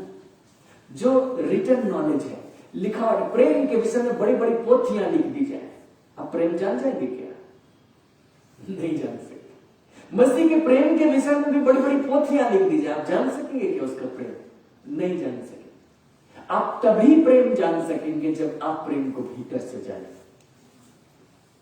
प्रेम तभी जाना जा सकता है जब वो भीतर से जाना जाए, बाहर तो सिर्फ शब्द ही है। आत्मज्ञान इसी प्रकार से। तो यही ग्नोसिस और गिनोस्को का अंतर है। ग्नोसिस में आप बहुत बड़ी बड़ी बातें लिख सकते हैं। पहला कुरिन्थ अध्याय 13 रट के आप खूब लिख सकते हैं। उसके अलावा अपनी तरफ से दर्जनों चैप्टर जोड़ सकते हैं, बहुत कुछ। प्रेम के विषय संसार में कितने साहित्य लिखे, कितनी मूवियां बन गई, लेकिन लोगों ने प्रेम को नहीं जाना। क्योंकि जो प्रेम है वो ग्नोसिस नहीं, ग्नोसिस से नहीं जान सकते, उसको गिनोस्को से ही जान सकते हैं। ये जो ज्ञान है वो ऐसा ज्ञान है जिसको अनुभव करके ही जान सकते हैं, बिना अनुभव के उसको नहीं जान सकते। मैं एक और पद आपको दिखाना चाहता हूं जिसमें गिनोस्को शब्द है, और दूसरा कुरिन्थ में आपको मिलेगा अध्याय 5 और उसके पद 21। दूसरा कुरिन्थ और उसके अध्याय 5 और उसके पद 21 जब हम हिंदी में पढ़ते हैं तो लिखा है, जो पाप से अज्ञात था उसी को उसने हमारे लिए पाप ठहराया कि हम उसमें होकर परमेश्वर की धार्मिकता बन जाए। जो पाप से अज्ञात था, जो बीएसआई का ट्रांसलेशन है वो अच्छा नहीं है, क्योंकि व्याकरण के हिसाब से इसमें अशुद्धि है। मैं थोड़ी बहुत व्याकरण समझता हूं तो अशुद्धि का पता लगा सकता हूं। लिखना चाहिए था जो पाप से अनजान था उसको उसने हमारे लिए पाप ठहराया, अर्थात यीशु मसीह को, ताकि हम उस यीशु मसीह में होकर परमेश्वर की धार्मिकता बन जाए। जो पाप से अनजान था, जो पाप को नहीं जानता था, इंग्लिश में देखिए, for he made him who knew no sin. जो पाप को नहीं जानता था उसको उसने पाप बनाया, to be sin for us that we might become the righteousness of God in him. जो पाप को नहीं जानता था, जो यीशु मसीह पाप को नहीं जानता था, तब तो वो सर्वज्ञानी नहीं, पाप को नहीं जानता। जो यीशु मसीह पाप को नहीं जानता था उसको उसने पाप बना दिया, तब तो क्रूस पर उसको कुछ ज्ञान एडिशनल मिला। और हम कैसे कहते कि यीशु मसीह पाप के विषय नहीं जानता? उसने तो अपने प्रचार करने के दरमियान कितनी बातें कही पाप के विषय। उसने कहा कि तुमसे कहा गया था कि हत्या मत करना, पर मैं कहता हूं। तुमसे कहा गया था कि व्यभिचार मत करना, पर मैं तुमसे कहता हूं। अब उस व्यक्ति के विषय प्रेरित पौलुस की हिम्मत, वो कह दे जो पाप को नहीं जानता था। जो शब्द है वो है गिनोस्को। वो जानता था पाप क्या है बाहर से, वो भीतर से उसको नहीं जानता था। हालेलुया। आप समझ रहे हैं डिफरेंस? वो पाप का ज्ञान रखता था कि कौन सी चीजें पाप, कौन सी चीजें पाप नहीं, लेकिन उसने कभी पाप किया ही नहीं कि वो उसको भीतर से जान सके। पाप के विषय उसका प्रैक्टिकल नॉलेज नहीं था यीशु मसीह का। आप पाप के विषय प्रैक्टिकल नॉलेज रखते हैं क्योंकि आपने पाप किया है। एक मामले में हम यीशु मसीह से आगे निकल जाएंगे। हम पाप के विषय में प्रैक्टिकल नॉलेज रखते हैं, एक्सपीरियंस नॉलेज, जो यीशु मसीह नहीं रखता था। और जो शब्द है वो गिनोस्को है। तो गिनोस्को जो शब्द है उसका अर्थ समझिए, जिसका अनुभव किया जाए, जिसके साथ हमने अपने आप को जोड़ा, कहीं ना कहीं उसके साथ हमने तालमेल किया है, भीतर से कोई कनेक्शन है। यीशु मसीह का पाप के साथ कोई कनेक्शन नहीं था, वो बाहर से सिर्फ उसको जानता था और वो बता सकता था क्या पाप है क्या नहीं, लेकिन उसने हमेशा अपने आप को उससे दूर रखा। उसी को परमेश्वर ने हमारे लिए पाप ठहराया ताकि हम उसमें होकर परमेश्वर की धार्मिकता बन जाए। हम इस पद की व्याख्या नहीं कर रहे, लेकिन मैं ये बता रहा हूं कि जो गिनोस्को है उसका क्या है। गिनोस्को के मामले में है ना, एक बात हमने आज समझ लिया, परमेश्वर से हम एक कदम आगे ही निकले। और इसलिए परमेश्वर भी नहीं चाहता था कि आदम भले बुरे के ज्ञान के वृक्ष का फल खाए, क्योंकि वहां पर जब ज्ञान के वृक्ष का फल खाने का मतलब क्या था, उसका ज्ञान इस प्रकार से नहीं था कि थ्योरी के रूप में कोई ज्ञान हो जाए, लेकिन जो ज्ञान आता वो एक्सपीरियंस हो जाता, भले बुरे का ज्ञान मिल जाता, मतलब भले बुरे को एक्सपीरियंस कर लेते भीतर। भलाई को तो एक्सपीरियंस किया ही था, बुराई को भी एक्सपीरियंस करे। परमेश्वर नहीं चाहता था कि आदम एक्सपीरियंस करे, बाहर से जाने की कुछ बुराई है, जैसे वो खुद बाहर से बुराई को जानता है, वो भी चाहता था कि आदम बाहर ही रहे, लेकिन आदम ने उसको एक्सपीरियंस कर लिया। उसने अपने आप को परमेश्वर से आगे बढ़ाया और पीछे लौट गया, है ना। खैर, अब इस गिनोस्को के बारे में मैं कुछ बातें आपके सामने रखूंगा और फिर दूसरे दिन मैं इसको फिर से रिपीट करूंगा और मैं आपको दिखाना चाहता हूं फिलिपियों की पत्री और उसके अध्याय 3। अगर आप इस गिनोस्को को प्राप्त करना चाहते हैं तो आपको क्या करना चाहिए? सवाल है, आपने अच्छी तरह समझ लिया कि गिनोस्को से काम नहीं चलेगा, गिनोस्को चाहिए। गिनोस्को के विषय में परमेश्वर जोर दे रहा है, उसका वचन बार बार गिनोस्को कह रहा है। और धन्यवाद, ग्रीक लैंग्वेज उस समय था कि हम लोग ऐसे शब्दों के पीछे में जान पाए, नहीं तो हिंदी में बोलते तो शायद कब दब जाता पता ही नहीं चलता। ग्रीक में ऐसा उपलब्ध था। तो हम उस गिनोस्को को चाहते हैं। अगर हम गिनोस्को चाहते हैं तो क्या करें? तो मैंने कहा कि ध्यान करें, लेकिन ध्यान करने के साथ साथ कुछ बातें आपके लिए जरूरी तौर पर इसके साथ जुड़ी हैं जिसको आपको जानना चाहिए। फिलिपी 3 अध्याय और उसके पद 10 को हम देख लेते हैं। फिलिपी और उसके अध्याय 3 और उसके पद 10। यहां प्रेरित पौलुस लिखते हैं, ताकि मैं उसको और उसके मृत्युंजय की सामर्थ को और उसके साथ दुखों में सहभागी होने के मर्म को जानूं और उसकी मृत्यु की समानता को प्राप्त करूं। उसने कहा कि मैं यीशु मसीह के साथ उसके दुखों की सहभागिता को, उसकी मृत्यु की समानता को जानूं, उसकी मृत्युंजय की सामर्थ को जानूं। और जो जानने के लिए शब्द है वो शब्द है फिर से गिनोस्को। उसने कहा ताकि मैं ये गिनोस्को प्राप्त करूं। इसका मतलब है उसने कुछ ऐसा किया ताकि उसको कुछ बातों का गिनोस्को प्राप्त हो। किन बातों का गिनोस्को प्राप्त हो? उसकी मृत्युंजय की सामर्थ का गिनोस्को प्राप्त हो और उसके दुखों में सहभागी होने के मर्म का गिनोस्को प्राप्त हो। इन दोनों चीजों का गिनोस्को प्राप्त करने के लिए उसने कुछ किया, क्योंकि वहां जो शब्द है ताकि, वो उसको पहले के पदों से जोड़ रहा। तो उसने क्या किया? और जो कुछ उसने किया अगर हम भी वो करें तो हमारे लिए भी आसान होगा कि हम वो गिनोस्को पा सकते हैं, क्योंकि गिनोस्को पाना जरूरी है। अगर आप आत्मिक रूप से उन्नति करना चाहते हैं, आगे बढ़ना चाहते हैं, तो बिना गिनोस्को के नहीं होगा। परमेश्वर का आत्मा दिया गया, हम गिनोस्को करें। यीशु मसीह जो गिनोस्को नहीं करता था पाप को, उसको पाप बनाया गया ताकि आप परमेश्वर की धार्मिकता बन जाए, एक संबंध ऐसा बन जाए जिसमें आप परमेश्वर के साथ जुड़े हुए रहें। पवित्र शास्त्र हमें बार बार इस विषय में बता रहा है।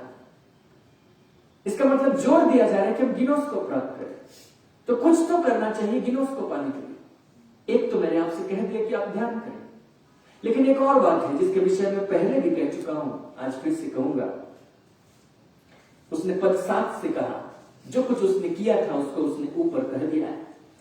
परंतु जो जो बातें मेरे लाभ की थी उन्हीं को मैंने मसीह के कारण हानि समझ लिया है, वरन मैं अपने प्रभु मसीह यीशु की पहचान की उत्तमता के कारण सब बातों को हानि समझता हूं, जिसके कारण मैंने सब वस्तुओं की हानि उठाई और उन्हें कूड़ा समझता हूं, जिससे मैं मसीह को प्राप्त करूं और उसमें पाया जाऊं, न कि अपनी उस धार्मिकता के साथ जो व्यवस्था से है, वरन उस धार्मिकता के साथ जो मसीह पर विश्वास करने के कारण है और परमेश्वर की ओर से विश्वास करने पर मिलती है, ताकि मैं उसको, उसकी मृत्युंजय की सामर्थ को, उसके दुखों में सहभागी होने के मर्म को जानूं। उसने कुछ चीजों को हानि समझ लिया, जो बातें उसके लाभ की थी।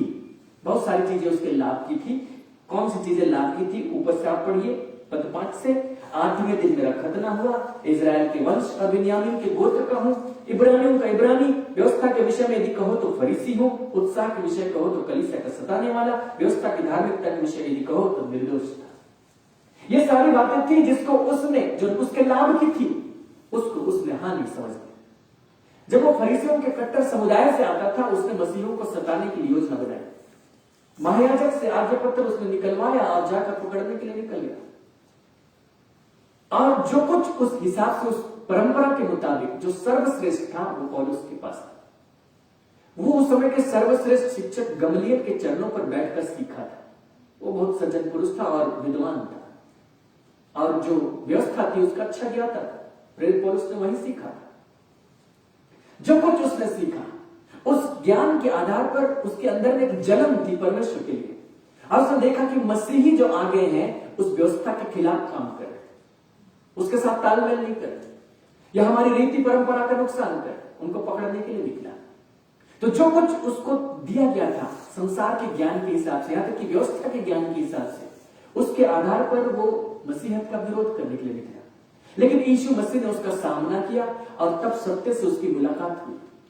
इसका मतलब जो व्यवस्था का ज्ञान वो रखता था वो सत्य नहीं था, लेकिन यीशु मसीह से मुलाकात होने के बाद और कुछ समय के बाद जब उसकी आंखें खुल गई, उसको समझ में आने लगा कि दरअसल जिसको सताने के लिए मैं दौड़ रहा था, मुझे तो उसी का प्रचार करना चाहिए। उसको ज्ञान प्राप्त हुआ और उसने मसीह की उत्तमता को देखा कि मसीह जो इतना उत्तम है, उसके सामने व्यवस्था की रीति से धर्मी ठहरना कितना बेवकूफी भरा है। मसीह में हम यूं ही धर्मी ठहर सकते हैं। उसने मसीह की उत्तमता को देखा तो उसने अपनी सारी चीजों को कूड़ा समझ लिया, उनको हानि की बातें समझ ली। तो जो पौलुस ने किया वो ये था कि बहुत सारी चीजें जो उसको फायदा पहुंचा सकती थी, या उसको हो सकता है कि ज्ञानवान के रूप में दर्जा दे सकती है, हो सकता है कि पौलुस को यह मौका मिलता कि वो सैनहेड्रिन में जाकर सदस्य हो जाए। महासभा का सदस्य होना बहुत सम्मान की बात थी, क्योंकि वो यहूदियों का सर्वोच्च न्यायालय था और जो फैसले होते थे वहां वो दखल ले सकता। बहुत बड़ी पद, प्रतिष्ठा, धन संपत्ति वहां मिलती। उन सब चीजों को उसने हानि समझ लिया। और हमने पिछले वर्ष इस विषय में बात की थी, हमें भी चाहिए कि वो सारी चीजें जो हमारे ईगो से संबंध रखती हैं उनको नकार दें। संसार में बहुत सारी चीजें हैं जिनके पीछे लोग भागते फिरते रहते हैं। वे लोग कभी भी गिनोस्को को नहीं पा सकते क्योंकि वे उनके पीछे जा रहे हैं, उनके पीछे भाग रहे हैं। आपको उस स्थिति में आना चाहिए जब आप उन चीजों के विषय में कह सके कि वो चीजें व्यर्थ है। जैसे सुलेमान ने कहा, सुलेमान ने अपने समुपदेशक की पुस्तक में कम से कम 35 बार इस बात को लिखा है कि सब चीजें व्यर्थ है। सूरज के नीचे जो कुछ होता है सब व्यर्थ है और वायु को पकड़ना है, सब चीजें व्यर्थ है। उसने बताया कि मैंने कितना आनंद किया, कितना भोग, सब कुछ मैंने किया, लेकिन सब व्यर्थ है। जो उसके जीवन का कंक्लूजन था वो यही था कि ये सारी चीजें व्यर्थ है। वो चीजें हमारे लिए भी व्यर्थ हो जानी चाहिए। अगर आप सचमुच भीतर के ज्ञान की तरफ आना चाहते हैं तो बाहर से कनेक्टेड नहीं रह सकते। यह नहीं हो सकता कि आप बाहर से भी उतने ही बंधे रहें और भीतर भी आप उसी रफ्तार से जाएं। नहीं, या तो आप बाहर जाएंगे या तो आप भीतर जाएंगे। वो सारी चीजें जो संसार से आपको जोड़कर बांध कर रखती है, जो आपके ईगो को, जो आपके मैं को किसी रूप में संसार में दिखाने की कोशिश करती है, उन सारी चीजों से भी पीछा छुड़ाने के लिए तैयार होना पड़ेगा और ये जानना पड़ेगा कि वो चीजें व्यर्थ हैं। और इसीलिए इसकी तैयारी हम लोग पिछले वर्ष से कर रहे थे, ताकि मैं ध्यान के विषय बातें कर सकूं, ज्ञान के विषय बातें कर सकूं। आप ये नहीं कर सकते कि आप अपने ईगो को भी ले चले, अपने मैं को भी ले चले और सोचे कि हम गिनोस को भी बढ़ाते चले जाए। नहीं होगा, खोना पड़ता है खुद को। यदि आप अपने आप को खोने के लिए तैयार नहीं है तो आप गिनोस को नहीं पा सकते, क्योंकि जो आत्मिक यात्रा है उसमें हम अपने आप को नहीं पाते। आत्मिक यात्रा में तो हम परमेश्वर ही को केंद्र मानकर चलते हैं, वही हमारा केंद्र है। हम खुद को खो देते, कोई फर्क नहीं पड़ता। खुद को खोने के लिए तैयार होना पड़ेगा। सुलेमान ने कह दिया था सब व्यर्थ है, सब व्यर्थ है। लेकिन प्रेरित पौलुस कोई छोटा मोटा व्यक्ति नहीं, वो सुलेमान से बड़ा है। अगर कोई चीज व्यर्थ है मतलब वो आपको लाभ नहीं पहुंचाती, आप उससे परे रहेंगे। व्यर्थ है तो व्यर्थ ही। आप सड़क पर जा रहे हैं, किनारे कागज का टुकड़ा पड़ा हुआ, व्यर्थ है, आप उसको छुएंगे भी नहीं, उठाएंगे भी नहीं, ध्यान भी नहीं देंगे। लेकिन प्रेरित पौलुस तो एक कदम आगे ही सोचता है। उसने कहा जो चीजें मेरे लाभ की थी मैंने उनको हानि समझ ली। मतलब जिस कागज के टुकड़े को मैं व्यर्थ समझकर पार हो जाता, उसने कहा तो हानि की बात है, रास्ता ही बदल रहा। इतना डिस्टेंस बना लिया उसने संसार से, ताकि वो मसीह के लिए अपने आप को समर्पित रखे, उसकी उत्तमता को जाने उसके पुनरुत्थान की सामर्थ को जाने, उसके दुखों में सहभागी होने के मर्म को जाने, उसका गिनोस को प्राप्त करें। कुछ चीजें हैं जिनको हम लोग पहले ही स्तर पर सोचकर निर्णय लेकर आगे बढ़ते हैं। हम संसार में रहते हैं, और मैं ये नहीं कह रहा कि परमेश्वर नहीं चाहता कि संसार में आपके पास अच्छी चीजें न हो, आपके पास होंगी। आखिर वो विज्ञापन होगा लोगों के लिए, संसार के लोगों के लिए विज्ञापन चाहिए, वो देखी हुई वस्तु पर ही विश्वास करते हैं। आपके पास नहीं होगा और आप खुद को परमेश्वर का कहेंगे, तो वे लोग कहेंगे तब तो परमेश्वर का नहीं होना ही हमारा अच्छा है। कम से कम चीजें तो है हमारे पास, फिर वो आने से इनकार करेंगे। विज्ञापन भी चाहिए कि आपके पास हो, संसार के लोग आए, भाई तुम्हारे पास क्यों है, कैसे है, तो हम उनको बताएंगे कि परमेश्वर के द्वारा सारी चीजें हो सकती है। तो उनको आकर्षित करने के लिए वो चाहिए, लेकिन वो हमारे जीवन का साध्य नहीं है कि हम उसके पीछे चले जा रहे हैं, साधना कर रहे हैं उसके लिए, संसार की चीजों के लिए नहीं। हम उनसे पीछा छुड़ा कर निकल गए, और जब निकल गए तो जहां पहुंचेंगे वहां वो सारी चीजें वापस हमें दिखाई देंगी, लेकिन उनके साथ हमारा कोई जुड़ाव नहीं होगा। जैसे जब यीशु मसीह ने धनवान के विषय में कहा था कि धनवान का स्वर्ग के राज्य में प्रवेश करने से ऊंट का सुई के नाके से प्रवेश करना या पार हो जाना सहज। चेलों ने पूछा किसका उद्धार हो सकता है, और यीशु मसीह ने कहा कि जिसने मेरे और सुसमाचार के लिए, पतरस ने कहा देख हम तो सब कुछ छोड़कर तेरे पीछे हो गए, हमने घर छोड़ा, बिजनेस छोड़ा, परिवार छोड़ा, वहां रख दिया, उनका केयर पता नहीं कैसे हो रहा है, तो तेरे पीछे पीछे चले आए, सब छोड़कर तेरे पीछे चले। यीशु मसीह ने कहा कि जिसने मेरे और सुसमाचार के लिए इन सब चीजों को छोड़ दिया, उसको इस लोक में 100 गुना परलोक में अनंत जीवन। तो उसने इनकार नहीं किया, लेकिन पहला शर्त तो यही था कि तुम छोड़कर आओ, पीछा तो छुड़ाना ही होगा। अब पीछा छुड़ाकर आए हैं तो ये नहीं कि वापस पाना चाहते इसलिए पीछा छुड़ाकर आए, हम इसलिए छोड़कर आ रहे हैं क्योंकि 100 गुना मिलेगा, हम इसलिए ऑफरिंग दे रहे हैं कि रिटर्न में मिलेगा, नहीं, ये गलत एटीट्यूड है। हम छोड़कर आ रहे हैं क्योंकि हम छोड़कर जाना चाहते हैं, लेकिन परमेश्वर अपने आप का अपने प्रकार का है। जब देखता है कि लोग इस प्रकार आ रहे हैं तो उनके लिए देगा भी। तो मैं आपको ये नहीं कह रहा कि आप फिर कंगाल, भिखमंगे, फटे पुराने कपड़े पहनकर चलेंगे फिरेंगे, भोजन के लिए कभी कभी मिलेगा तो ठीक है, नहीं, गिनोस को मिल जाएगा, बहुत कुछ मिल जाएगा, बाकी आप जैसे, मैं ये नहीं कह रहा, वो चीजें हो, लेकिन जो आपका निर्णय होगा वो निर्णय बहुत इंपॉर्टेंट है, क्योंकि जब आप पीछा छुड़ाने की कोशिश करेंगे वो चीजें वापस चली आएंगी, क्योंकि वही चीजें तो आपके जीवन का ड्राइव है, आपको लेकर आगे बढ़ती है। और नहीं तो आप पढ़ाई लिखाई ही क्यों करते है ना, फिर तो आप पढ़ाई लिखाई नहीं करते क्योंकि नौकरी नहीं पाना है ना। अगर आपको कह दिया जाए कि पढ़ाई लिखाई जितना करो उससे नौकरी मिलने वाला नहीं, तो आप क्या करते, कोई दूसरा काम करते जिससे पैसे कमा सकते। तो हमारे जीवन का जो ड्राइविंग फोर्स है वो चीजें ही रह जाती, लेकिन आपको वहां से पीछा छुड़ाना पड़ेगा, कहीं ना कहीं कनेक्शन काटना पड़ेगा। दोनों चीजें गुत्थम गुत्था है। ये जो गिनोस्को का मार्ग है, जो ज्ञान का मार्ग है, जो ध्यान का मार्ग है, और जो इनकार का मार्ग है, ये दोनों गुत्थम गुत्था है। मैं आपको एक और पद दिखाना चाहता हूं इसके संबंध में। पहला यूहन्ना 2 अध्याय उसके 3 पद, पहला यूहन्ना 2 और उसके 3, यहां लिखा है यदि हम उसकी आज्ञाओं को मानेंगे तो इससे हम जान लेंगे कि हम उससे जान गए। यूहन्ना ज्ञान के विषय में बहुत कुछ लिखता है, खासतौर से गिनोस्को के विषय, और लिखते यदि हम उसकी आज्ञाओं को मानेंगे तो इससे हम जान लेंगे कि हम उससे जान गए हैं। कितना कॉम्प्लिकेटेड वाक्य, हम जान लेंगे कि हम उसे जान गए हैं, और जानने के लिए जो शब्द है वो है गिनोस्को। हम जान लेंगे कि हम उसे जान, मतलब अगर आपके पास में गिनोस्को है, ठीक है, तो उसका टेस्ट क्या है, लिटमस टेस्ट। कैसे कहा जाए कि उसके पास गिनोस्को है, कुछ बाहरी चीजों को देखकर भी बता सकते हैं। अगर उसके पास गिनोस्को है तब तो वह स्वतः ही परमेश्वर की आज्ञाओं का पालन भी करेगा, ठीक है। ऐसा नहीं होगा कि वो गिनोस्को रखे, गिनोस्को भी रख रहा है और परमेश्वर के खिलाफ भी कर रहा है, ऐसा नहीं होगा। ये दोनों साथ साथ चलते हैं। ये जो आज्ञाकारिता है और ये जो ज्ञान है, दोनों साथ साथ चलते हैं। तो देखिए, दो चीजों को मैंने जोड़ा। आप पहले ही कुछ चीजों का इनकार कर रहे हैं ताकि आपको गिनोस्को हो, ठीक है? और गिनोस्को होगा तो आप उसकी आज्ञाओं को मानेंगे भी। तो इससे अपने आप को टेस्ट कर सकते हैं कि आप उसको जान रहे कि नहीं, आप उसको गिनोस्को कर रहे हैं कि नहीं, ठीक है? दोनों के बीच में ज्ञान है।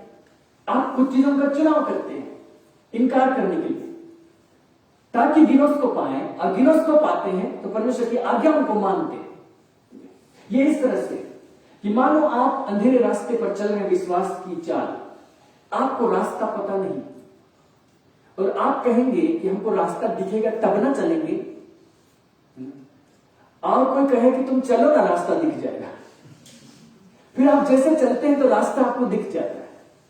ये दोनों उसी तरह से कि जैसे जैसे छोटा छोटा स्टेप होगा, हो सकता है कि आज आपने कुछ बातों का इनकार कर लिया है, बहुत सारी चीजों का इनकार नहीं होगा, लेकिन उसका इनकार किया और आप आगे बढ़े तो मानो आपने एक स्टेप आगे बढ़ाया। एक स्टेप आपने आगे बढ़ाया तो गिनोस्को में भी आप एक स्टेप आगे बढ़ेंगे, फिर और होगा और इनकार होगा, फिर आप एक और स्टेप आगे बढ़ेंगे। दोनों साथ साथ चलेंगे, दोनों को अलग नहीं कर सकते। ये जो ज्ञान है गिनोस्को और ये जो लोगों का चरित्र है जो परमेश्वर के लिए समर्पित होने का है, ये दोनों साथ साथ है। जब निर्णय लेना पड़ता है हमको, हम लेते हैं, और जब परिणाम देना होता है ज्ञान को तो वो देता है। गिनोस को खुद ही हमारा चरित्र वैसा बनाता है, लेकिन हमारा भी निर्णय उसमें जुड़ा रहता है।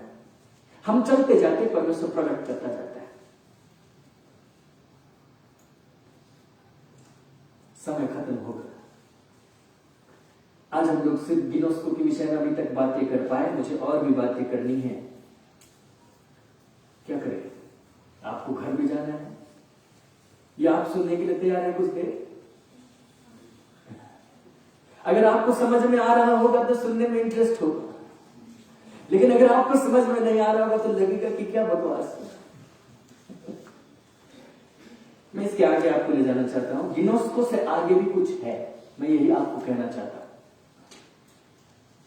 ग्नोसिस था, वहां से आगे गहरा ज्ञान, भीतरी ज्ञान, एक्सपीरियंस नॉलेज, यह है गिनोस्को। लेकिन गिनोस्को ही अंतिम पड़ाव नहीं, गिनोस्को के आगे भी कुछ है। अब वो ज्ञान जो है वो एक ऐसा ज्ञान है, आत्मिक सेंस में जब उस शब्द को इस्तेमाल किया जाता है, वो एक ऐसा ज्ञान है जो गिनोस्को को सजीव कर देता है। जो ज्ञान है, भीतरी ज्ञान हमको मिला, उसको सजीव कर देगा। और मैं आपको दिखाना चाहता हूं यूहन्ना और उसके अध्याय 8, ताकि आप डिफरेंस देख सके। यूहन्ना अध्याय 8 और उसके पद 55 और 56। यूहन्ना 8, 55 और 56। यह लिखा है, तुमने तो उसे नहीं जाना। यीशु मसीह और यहूदियों की बातचीत हो रही। ये वही यहूदी हैं जिन्होंने थोड़ी देर पहले यीशु को मसीह मानकर विश्वास किया था, जिनसे यीशु मसीह ने कहा था यदि तुम सत्य को जानोगे तो सत्य तुम्हें स्वतंत्र करेगा। फिर वे यीशु मसीह से आर्ग्यूमेंट करने लगे। तो यीशु मसीह ने कहा तुम अपने पिता शैतान से हो, और वे लोग यीशु मसीह को मार डालना चाहने लगे। यीशु मसीह उन्हीं से बात कर रहे हैं और परमेश्वर के विषय में बातें कर रहे हैं, पिता के विषय में बातें कर रहे हैं, और कहते हैं तुमने तो उसे नहीं जाना। यीशु मसीह यहूदियों से कहे तुमने तो उस परमेश्वर को नहीं जाना, परंतु मैं उसे जानता हूं। यदि मैं कहूं कि मैं उसे नहीं जानता तो तुम्हारी तरह झूठा ठहरूंगा, परंतु मैं उसे जानता हूं और उसके वचन पर चलता हूं। तुमने तो उसे नहीं जाना, परंतु मैं उसे जानता हूं। इंग्लिश में लिखा है, yet you have not known him, but I know him। Hindi और इंग्लिश में कोई अंतर है, लेकिन ग्रीक में अंतर है। तुमने तो उसे नहीं जाना का मतलब तुमने तो उसका गिनोस को प्राप्त नहीं किया। ठीक है, पहली बात जो जाना शब्द है उसके लिए गिनोस को, तुमने तो उसका गिनोस को प्राप्त नहीं किया, परंतु मैं उसे जानता हूं। मैंने उसका आइडो किया है। आइडो जो शब्द है वो है आइडो। आइडो कुछ लोग कहते हैं ओइडा, आइडो या ओइडा। जो पहला शब्द है, पहला शब्द वो ये है गिनोस्को, उसके बाद है आइडो। तो मैं आपके लिए फिर से डिस्प्ले करें, मैं उस शब्द को आपके सामने, तुमने तो उससे नहीं जाना गिनोस्को, परंतु मैं उसे जानता हूं आइडो। और यदि कहूं कि मैं उससे नहीं जानता आइडो, तो मैं तुम्हारी नहीं झूठा डरूंगा, परंतु उसे जानता, उसके वचन पर चलता। तुमने तो उसे नहीं जाना, तुमने तो उसका गिनोस्को भी नहीं किया। ये वही लोग हैं जिनके विषय यीशु मसीह कहते, तुम पवित्र शास्त्र में ढूंढते हो क्योंकि तुम सोचते हो उसमें तुम्हें जीवन मिलता है, फिर भी जीवन पाने के लिए मेरे पास नहीं आना चाहिए। ये वही थियोलॉजियन थे वहां के जो यीशु मसीह से आर्गुमेंट करते थे, प्रकांड पंडित थे अपने जमाने के। लेकिन यीशु मसीह का कहना है कि तुमने तो उससे नहीं जाना, गिनोस्को नहीं किया। ग्नोसिस है केवल तुम्हारे पास। यहूदी हो, परमेश्वर से बहुत बड़ी बड़ी बातें करते होगे, लेकिन तुम्हारे पास सिर्फ उसका ग्नोसिस है।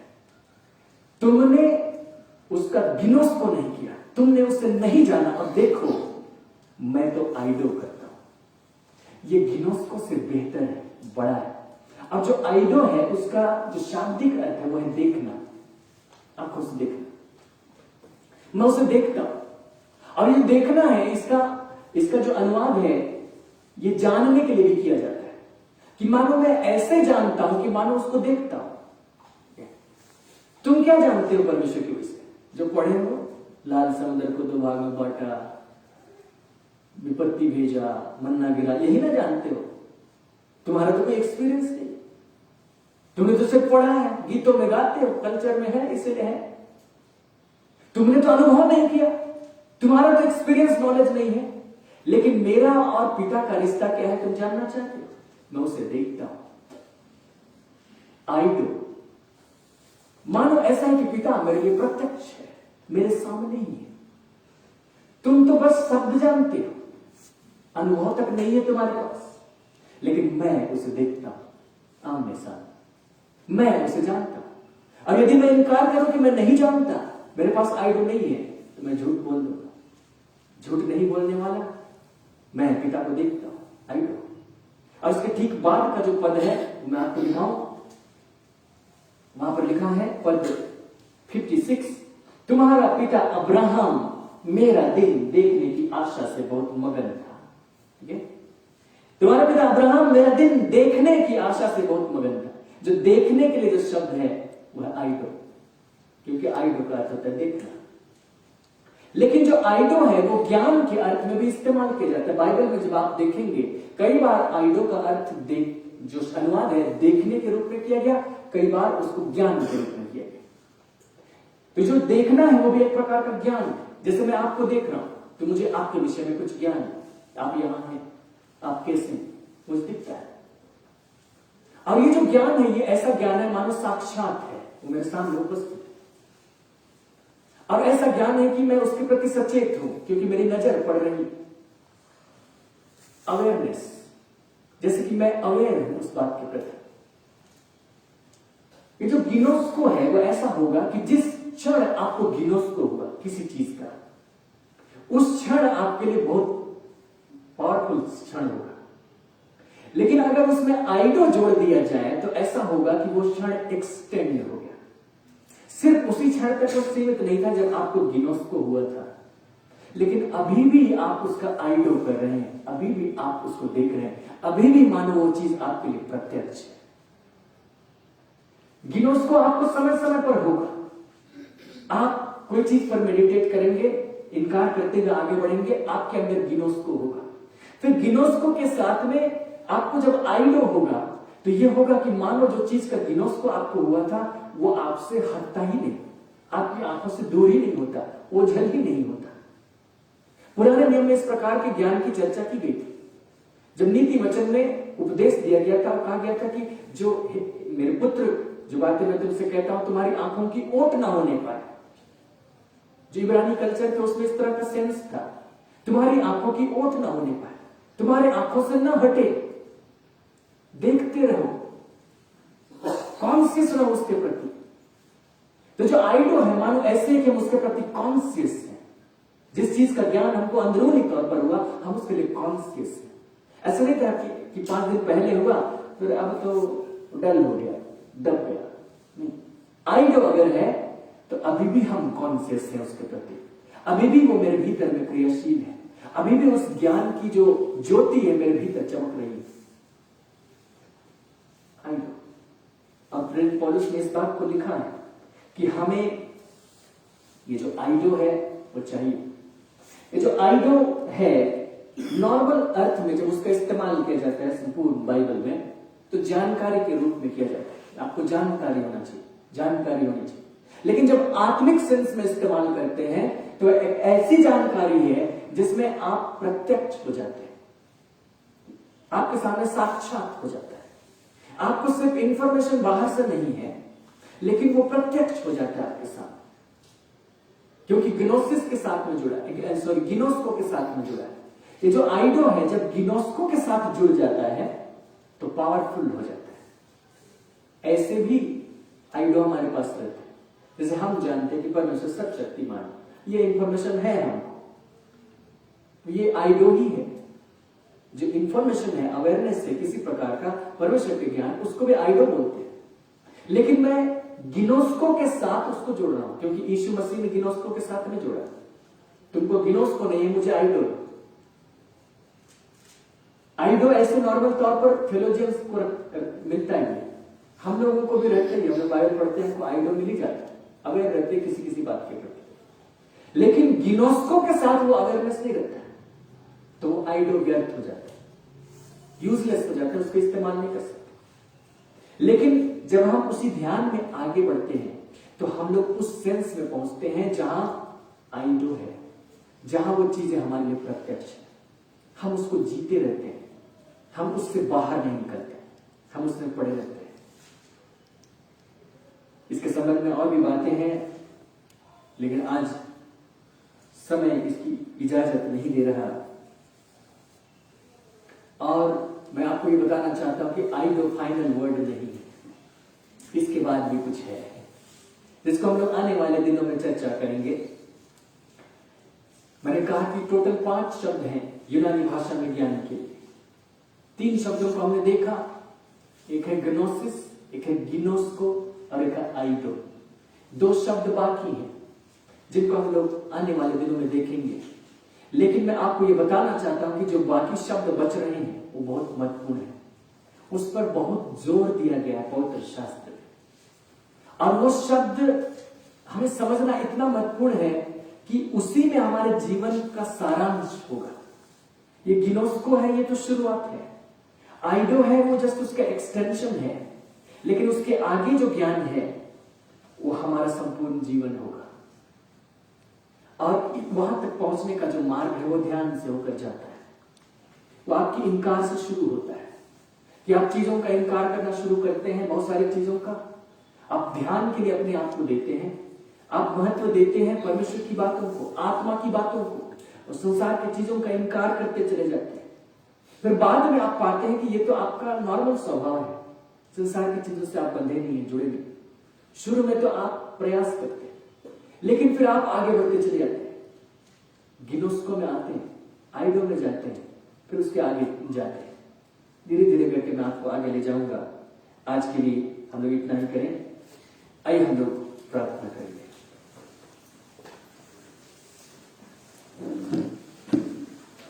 प्रेमी पिता, हम आपका धन्यवाद करते हैं। आज के दिन हमने आपके पवित्र शास्त्र से बहुत सारी बातों को सीखा है। और प्रभु, जो बातें हमारे हिंदी में उपलब्ध नहीं है, इंग्लिश में उपलब्ध नहीं है, उन बातों को यूनानी भाषा से हमने देखा।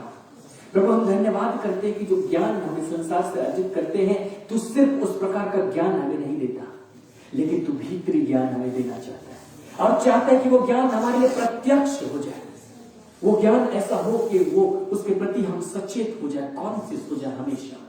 बेटा, तू अनुग्रह कर कि हमें से प्रत्येक दिन उस दिशा में आगे बढ़ने पाए, संसार की चीजों को व्यर्थ समझना शुरू कर सके, उनको कूड़ा और हानि की बातें समझना शुरू कर सके, उससे दूरी बना सके और भीतर की तरफ मुड़ सके जहां आत्मिक बातें हैं। और तूने तो अपना आत्मा इसलिए उपलब्ध किया है कि हम उन बातों को जाने। पिता, हम धन्यवाद करते हैं कि तू उनको जानने में हमारी मदद करेगा। पिता, तू सहायता कर ताकि हम आगे बढ़ते चले जाएं। हर एक प्रियो की मदद कर, ताकि हम उस ज्ञान की ऊंचाई को छुए और तेरे नाम की महिमा होने पाए। यीशु मसीह के नाम